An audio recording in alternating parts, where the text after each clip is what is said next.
कहानी का नाम वह घर जहां राज रहते हैं। एपिसोड 1 नया घर पुराने राज।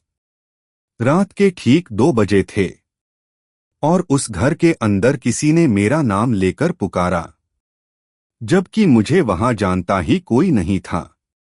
Episode 1 starts. मेरा नाम आरोही शर्मा है। मैं कोई असाधारण लड़की नहीं हूं, बस एक सामान्य सी कामकाजी लड़की।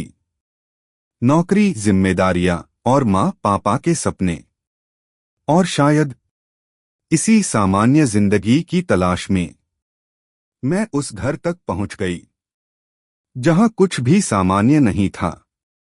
देखिए, मुंबई जैसे शहर में घर मिलना किसी लॉटरी जीतने से कम नहीं होता।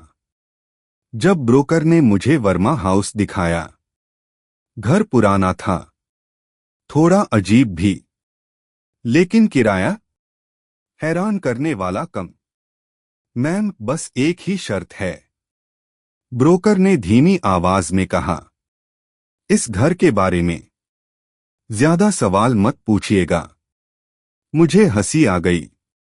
आजकल हर पुराने घर को डरावना कह दिया जाता है, लेकिन जैसे ही मैं उस घर के अंदर दाखिल हुई, हवा कुछ ज्यादा ही ठंडी लगने लगी, जैसे किसी ने अपनी सांसें रोक रखी हों। लकड़ी की पुरानी सीढ़ियां, दीवारों पर टंगी परिवार की तस्वीरें, और एक तस्वीर जो बार बार मेरी नजर खींच रही थी। उस तस्वीर में एक लड़की थी, मेरी ही उम्र की, मेरी ही तरह मुस्कुराती हुई।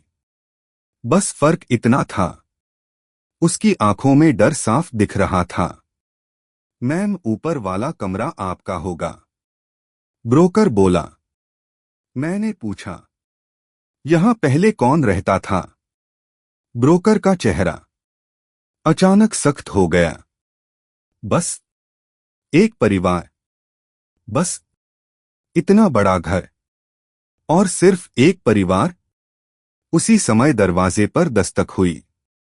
माफ कीजिए, आप नई किराएदार हैं? उसकी आवाज में एक अजीब सा अपनापन था। वह कबीर वर्मा था, इस घर के मालिक का बेटा। सादा कुर्ता, हल्की दाढ़ी और आंखों में वह थकान जो सिर्फ पारिवारिक परेशानियों से आती है। पापा ज्यादा बात नहीं करते, कबीर ने सामान्य लहजे में कहा, लेकिन अगर किसी चीज की जरूरत हो तो मैं हूं। उस पल मुझे नहीं पता था कि यही लड़का मेरी जिंदगी का सबसे बड़ा सच और सबसे खतरनाक राज बनने वाला है। रात को जब मैं पहली बार उस कमरे में सोई, ठक ठक ठक, किसी के चलने की आवाज। मैं उठी, दरवाजा खोला, सामने खाली गलियारा।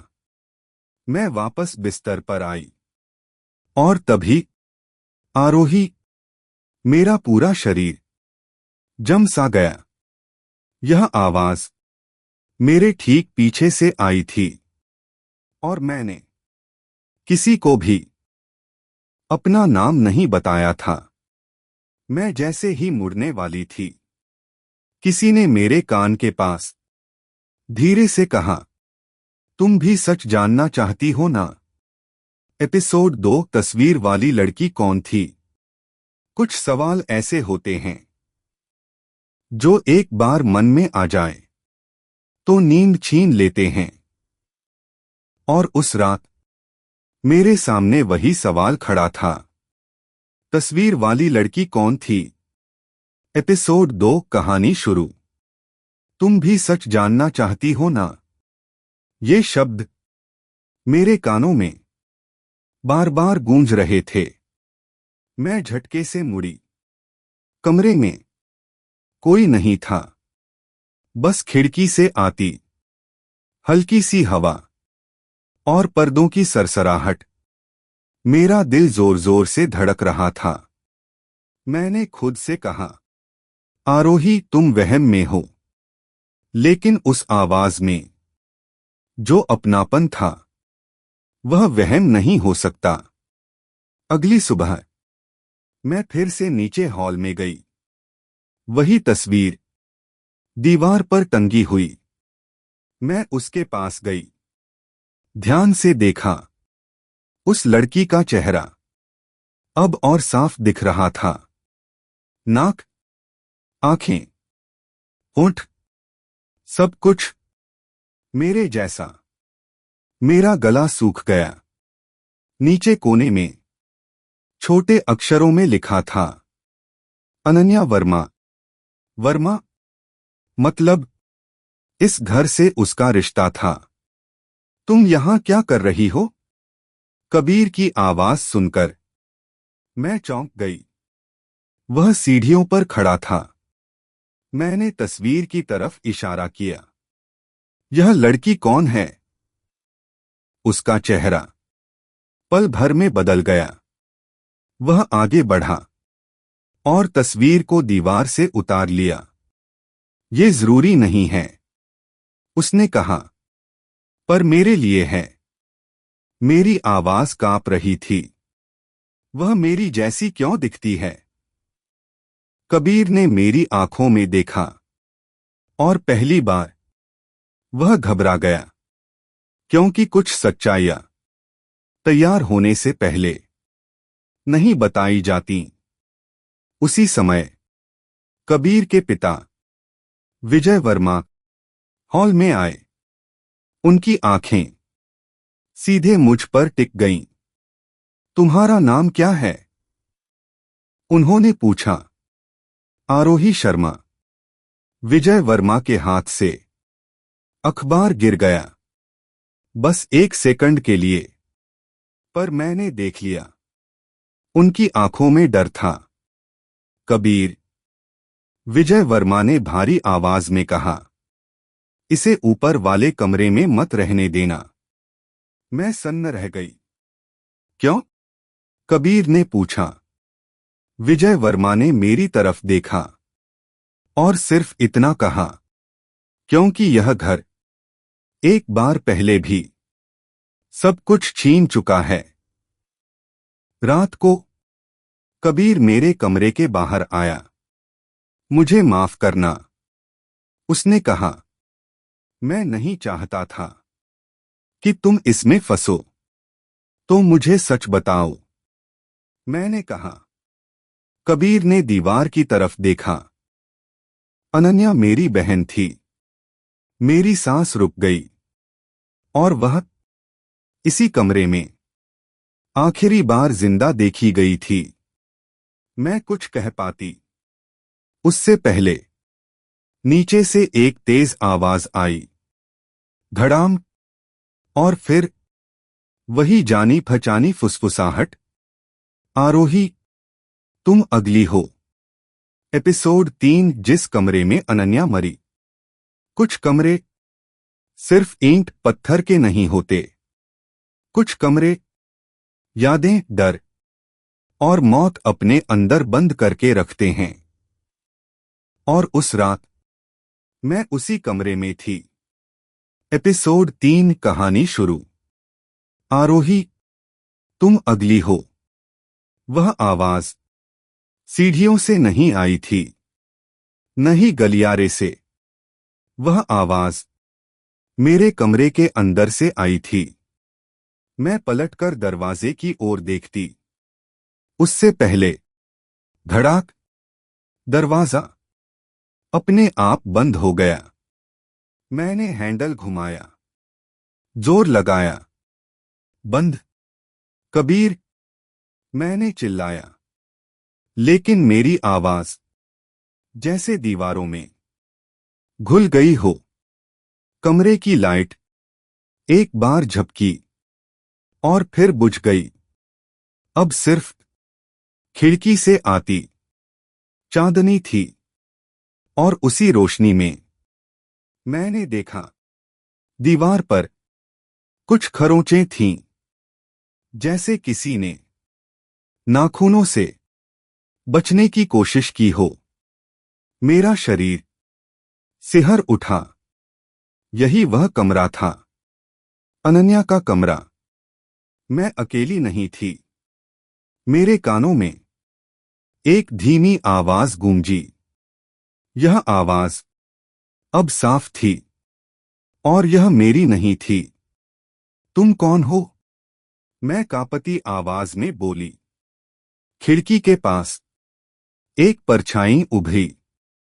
लंबे बाल, सफेद कपड़े, और वही चेहरा, मेरा चेहरा। मैं अनन्या हूं, उसने कहा। और तुम्हें यहां नहीं आना चाहिए था। अचानक धड़ाम, दरवाजा खुला। कबीर अंदर आया। उसका चेहरा पीला पड़ा हुआ था। आरोही, उसने मुझे कसकर पकड़ लिया। मैं रो पड़ी। वह यहां थी। मैंने कहा, अनन्या। कबीर की पकड़ और मजबूत हो गई। मैं जानता हूं, उसने धीरे से कहा। वह तुम्हें ढूंढ रही है।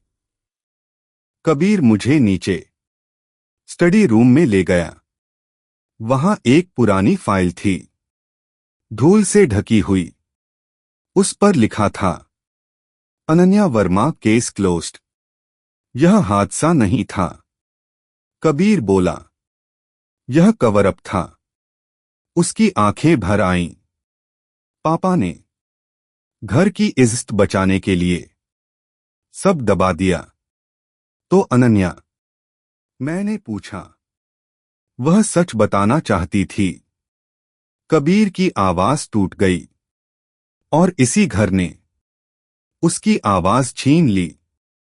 मैंने कबीर का हाथ पकड़ा।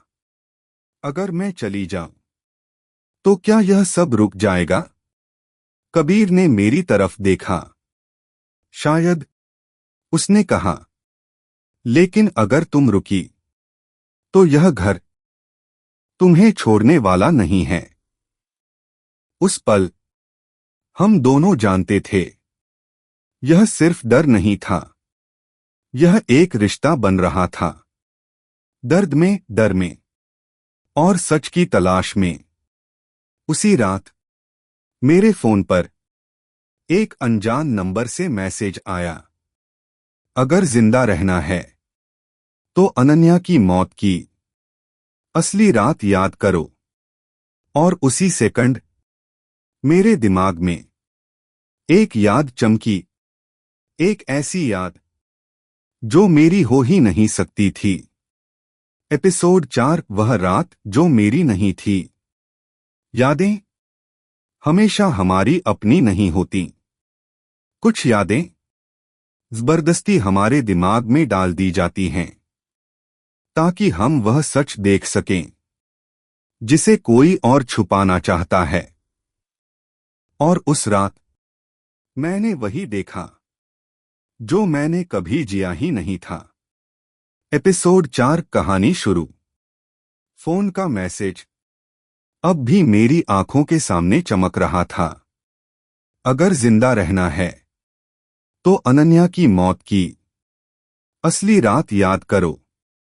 कबीर, मैंने धीमे से कहा। मुझे लग रहा है मैं पागल हो रही हूं। कबीर ने मेरा हाथ थाम लिया। जो तुम देख रही हो, वह पागलपन नहीं है, आरोही।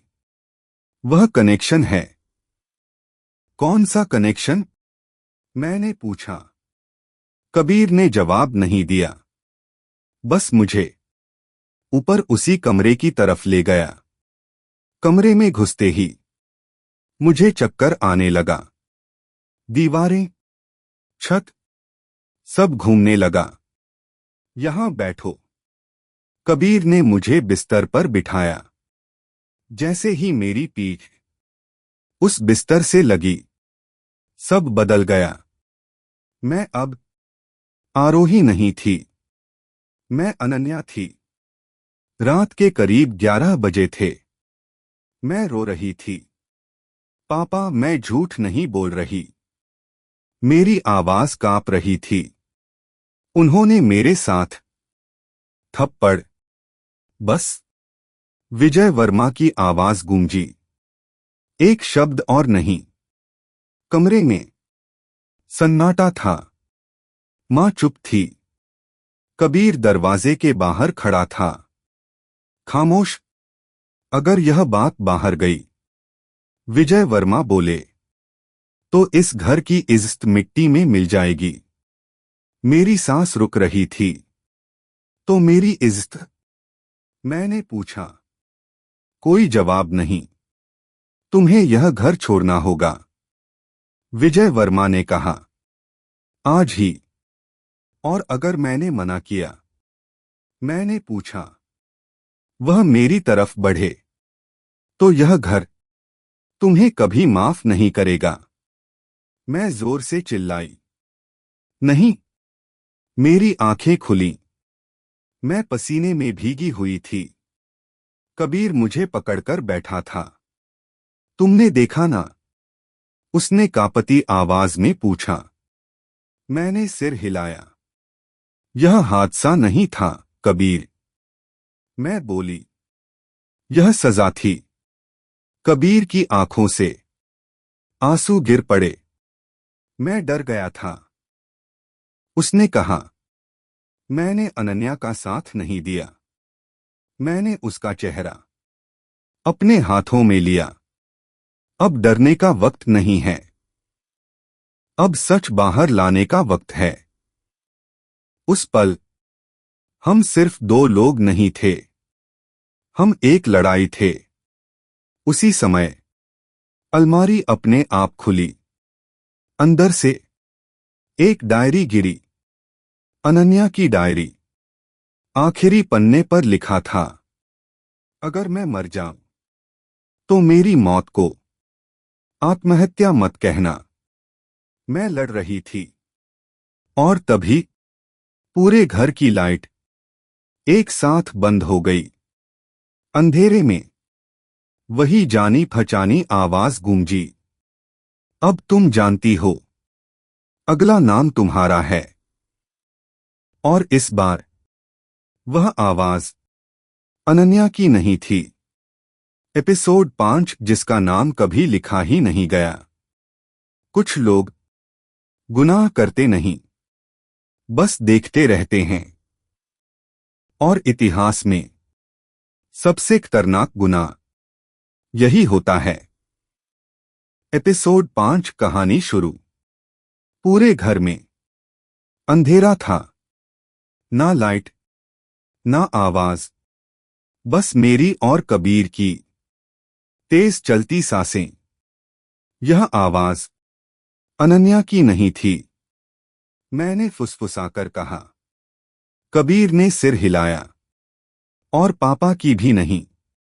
मेरी रीढ़ में ठंडक दौड़ गई। तो फिर कौन? मैंने पूछा। कबीर कुछ सेकंड चुप रहा। वह इंसान जिसका नाम कभी किसी ने नहीं लिया। हमने मोबाइल की टॉर्च जलाई और अनन्या की डायरी खोली।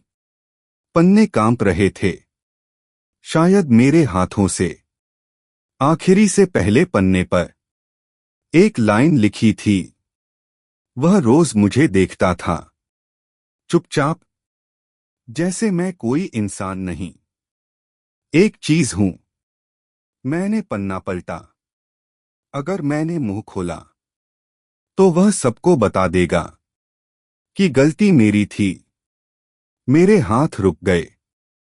यह ब्लैकमेल था। मैंने कहा। कबीर की आंखें गुस्से से भर गईं। क्या तुम्हें याद है? मैंने धीरे से पूछा। उस रात घर में और कौन था? कबीर ने लंबी सांस ली। हाँ, उसने कहा, हमारा केयरटेकर रघु काका। मेरा दिल बैठ गया। वही रघु काका जो हर सुबह मुस्कुराकर चाय देते थे। वह 20 साल से इस घर में है। कबीर बोला। सब कुछ जानता है, सब कुछ देखता है। अचानक मेरे दिमाग में एक और दृश्य चमका। अनन्या सीढ़ियों से उतर रही है।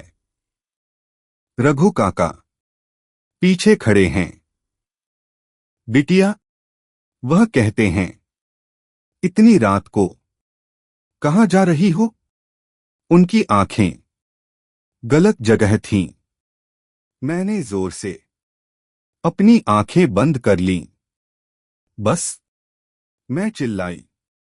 कबीर ने मुझे थाम लिया। तुम उसे भी देख रही हो ना? उसने पूछा। मैंने सिर हिलाया। यादें अब पूरी तरह तुम्हारे अंदर आ रही हैं। मैंने कुछ नहीं किया। कबीर बोला। मैंने सोचा, यह घर का मामला है। मैंने उसकी तरफ देखा। कभी कभी चुप रहना भी अपराध होता है, कबीर। उसकी आंखें झुक गईं। अचानक बाहर से किसी के चलने की आवाज आई। छप छप, जैसे कोई गीले फर्श पर चल रहा हो। इस समय मैं फुसफुसाई।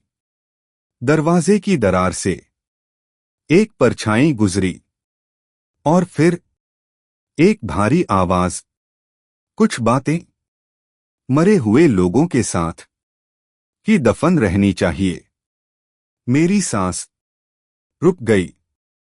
यह आवाज रघु काका की थी। दरवाजा धीरे धीरे खुला। रघु काका अंधेरे में खड़े थे। उनके हाथ में वही पुरानी चाबी थी जो पूरे घर को खोल सकती थी। और उन्होंने कहा, अब बहुत देर हो चुकी है, बिटिया। एपिसोड 6, वह चाबी जो सब कुछ खोल देती है। कुछ चाबियां सिर्फ दरवाजे नहीं खोलती, कुछ चाबियां कब्रें खोल देती हैं। और उस रात रघु काका के हाथ में वही चाबी थी। एपिसोड 6, कहानी शुरू। अब बहुत देर हो चुकी है, बिटिया। रघु काका की आवाज शांत थी, बहुत ज्यादा शांत, जैसे यह सब उनके लिए नया नहीं था। कबीर ने मुझे अपने पीछे कर लिया। काका, आप यहां क्या कर रहे हैं? उसने पूछा। रघु काका मुस्कुराए। जो हमेशा से करता आया हूं, उन्होंने कहा। घर की देखभाल। उन्होंने हाथ ऊपर उठाया। वही पुरानी लोहे की चाबी। यह चाबी, रघु काका बोले, इस घर के हर दरवाजे को खोलती है। मेरी निगाहें उनकी आंखों पर थीं। वहां डर नहीं था, वहां आदत थी। अनन्या के कमरे को भी? मैंने पूछा। एक पल को उनकी उंगलियां कस गईं।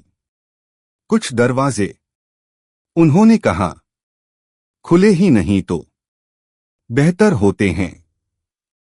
कबीर ने डायरी आगे बढ़ाई। उसने सब लिखा है। कबीर बोला, अब झूठ मत बोलिए। रघु काका ने डायरी को देखा, फिर हंस दिए। लिखना आसान होता है, बेटा। उन्होंने कहा, सच होना मुश्किल।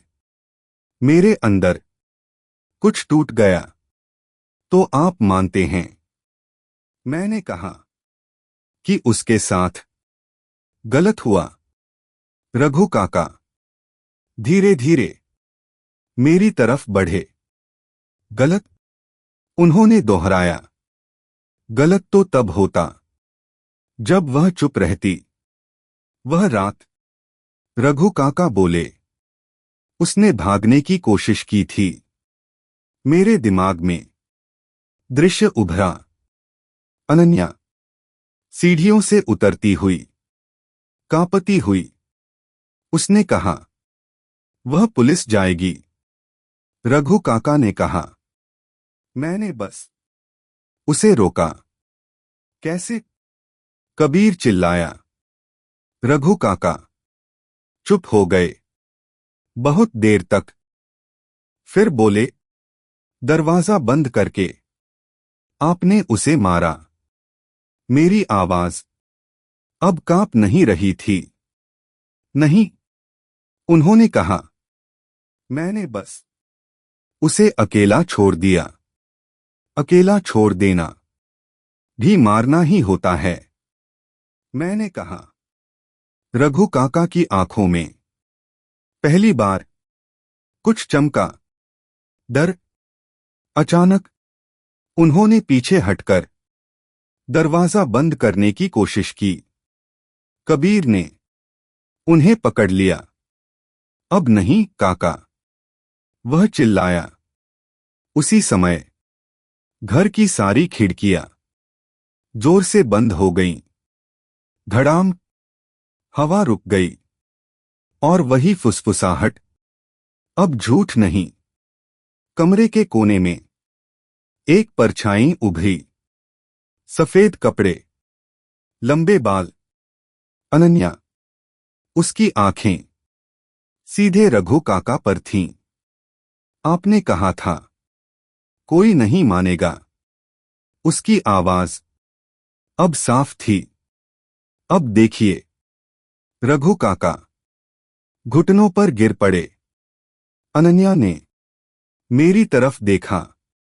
पहली बार मुस्कुराई और कहा, आरोही, सच अभी अधूरा है। और तभी नीचे से विजय वर्मा की आवाज आई। कबीर, पुलिस आ रही है। लेकिन उनकी आवाज में राहत नहीं थी, डर था। एपिसोड 7 पुलिस आने से पहले।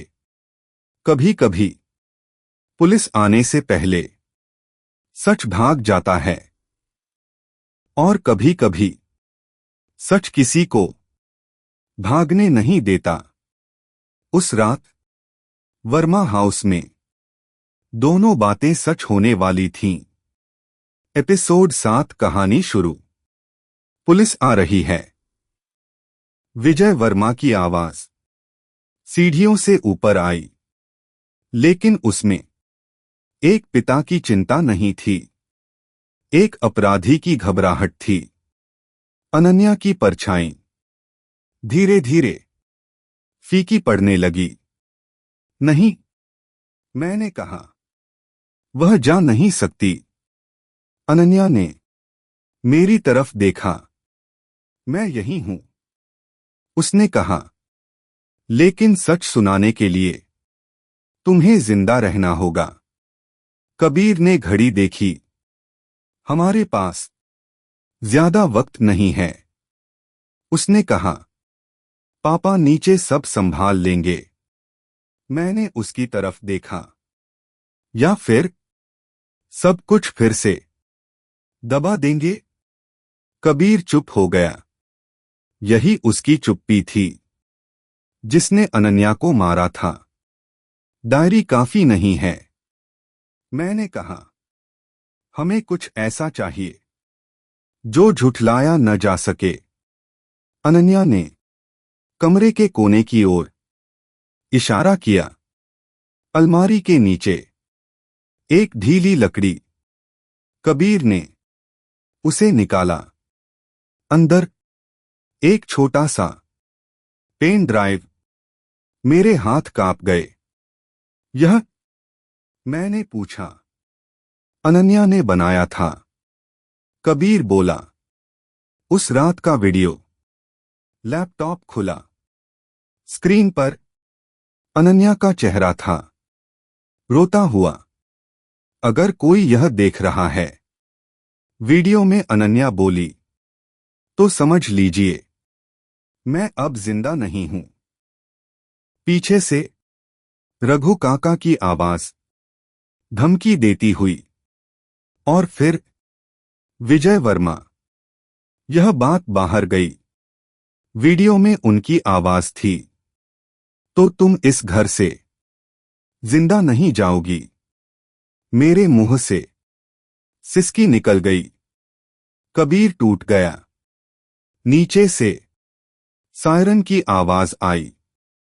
पुलिस आ चुकी थी। विजय वर्मा की आवाज तेज हो गई।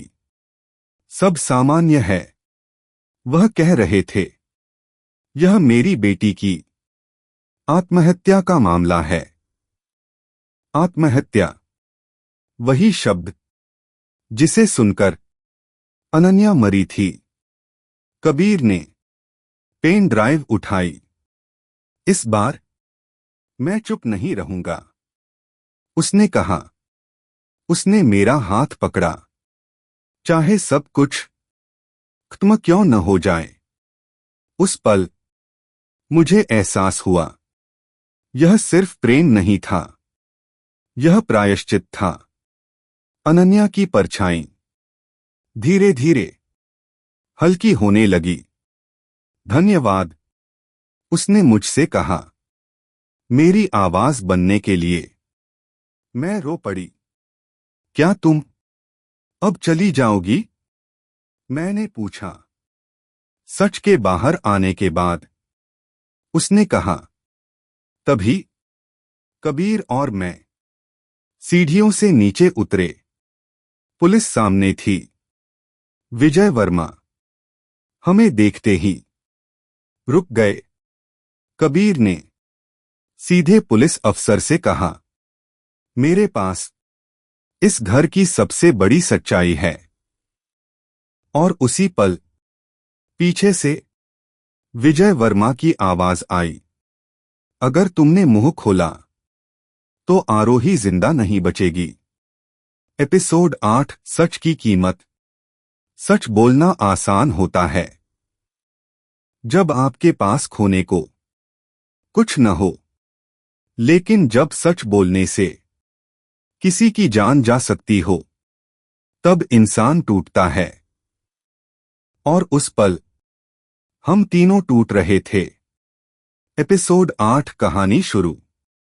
अगर तुमने मुंह खोला तो आरोही जिंदा नहीं बचेगी। विजय वर्मा की यह बात धमकी नहीं थी, वह वादा थी। पुलिस अफसर हैरानी से कबीर और विजय वर्मा को देख रहे थे। क्या मतलब है आपका? इंस्पेक्टर ने पूछा। विजय वर्मा मुस्कुरा दिए। बच्चों की बातें हैं साहब। घर का मामला, घर का मामला, यही शब्द जिसने अनन्या को मारा था। कबीर ने मेरी तरफ देखा। उसकी आंखों में डर था और माफी भी। मैंने वादा किया था कि तुम्हें बचाऊंगा, उसने धीमे से कहा। मैंने उसका हाथ दबाया। और मैंने वादा किया था कि मैं चुप नहीं रहूंगी। इंस्पेक्टर ने आसपास देखा। टूटे हुए दरवाजे, बिखरी डायरी, डरे हुए रघु काका। यह आत्महत्या नहीं लगती, इंस्पेक्टर ने कहा। विजय वर्मा का चेहरा तन गया। आप सबूत दिखाइए, उन्होंने ठंडे स्वर में कहा। कबीर ने कांपते हाथों से पेन ड्राइव आगे बढ़ाई। यह लीजिए। विजय वर्मा एक कदम आगे बढ़े। कबीर, उनकी आवाज फुसफुसाहट बन गई। सोच लो, मैंने कबीर के सामने खड़े होकर कहा। अब बहुत हो चुका। लैपटॉप की स्क्रीन पर अनन्या फिर से जिंदा हो गई।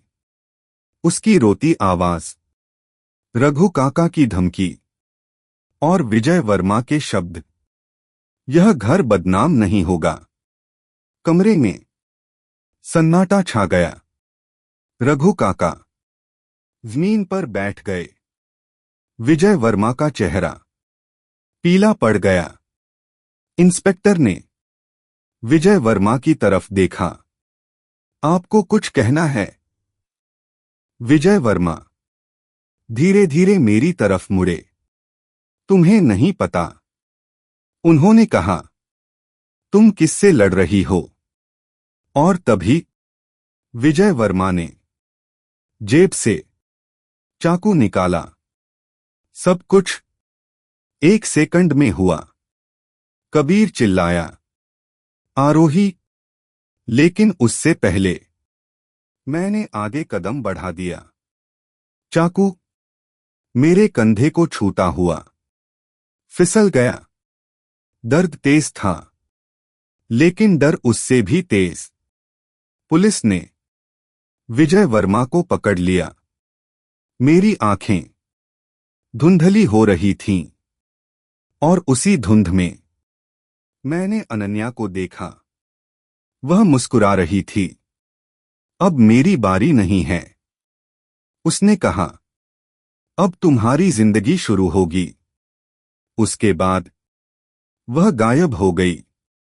एम्बुलेंस की आवाज, कबीर का कांपता चेहरा, और मेरे कानों में इंस्पेक्टर की आवाज, आप जानती हैं ना, यह कहानी यही खत्म नहीं होती।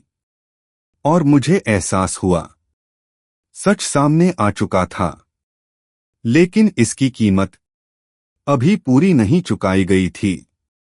एपिसोड 9 झलक। घाव जो दिखते नहीं। क्या आरोही बच पाएगी? क्या कबीर अपने पिता के गुनाह के साथ जी पाएगा? और क्या अनन्या को सच में शांति मिली है? If you guys like this story, like, subscribe the channel for more interesting stories plus updates.